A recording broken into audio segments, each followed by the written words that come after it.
Jubilee hills by election మీద Congress party శక్తి సామర్థ్యాలన్నీ కేటాయించింది. మంత్రులు గల్లీకి ఒకరుగా తిరగటం కనపడుతుంటే ముఖ్యమంత్రి కూడా పదే పదే ప్రచారానికి రావడం నిజంగా సర్ప్రైజింగ్ ఎలిమెంట్. ప్రచారానికి వస్తే వచ్చారు, వచ్చి రేవంత్ ప్రస్తావిస్తున్న అంశాలు చూస్తుంటే అదేంటి ఇలా మాట్లాడుతున్నారో అని చాలా మంది కనిపిస్తుంది.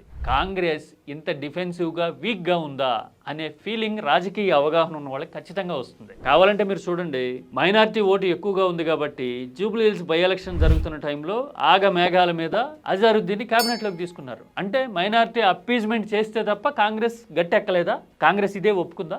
ఇదొక పాయింట్. రెండోది, రేవంత్ అసలు ఇష్యూసే లేనట్టుగా ఒక ఛాన్స్ ఇవ్వండి అని జూబ్లీ హిల్స్ లో అడుగుతున్నారు. ఒక్క అవకాశం ఇవ్వండి. ఒక ఛాన్స్ ఆల్రెడీ ఇచ్చారు కదా 2 ఏళ్ల కిందటే. జూబ్లీ హిల్స్ తో పాటు తెలంగాణ వ్యాప్తంగా ఒక ఛాన్స్ ఇచ్చారు మనకి. ఈ లెక్కన అధికారంలో ఉన్నాము అంటే దాని అర్థం అది కదా. మరి అలాంటప్పుడు పర్ఫార్మెన్స్ గురించి మాట్లాడాలి, హైదరాబాద్కి ఏం చేశామో చెప్పాలి, ట్రాక్ రికార్డ్ ఇది, ఒకవేళ జూబ్లీ హిల్స్ లో గెలిస్తే కనుక మీకు డైరెక్ట్ ఈ అడ్వాంటేజ్ ఉంటుంది అని చెప్పాల్సింది పోయి ఒక ఛాన్స్ ఇవ్వండి అని అడగడం చూస్తే రేవంత్ స్ట్రాటజీ కరెక్ట్గా లేదా, ఎందుకు ఇలా ఇంత డిఫెన్సివ్గా పోతున్నారు అని అనిపిస్తుంది.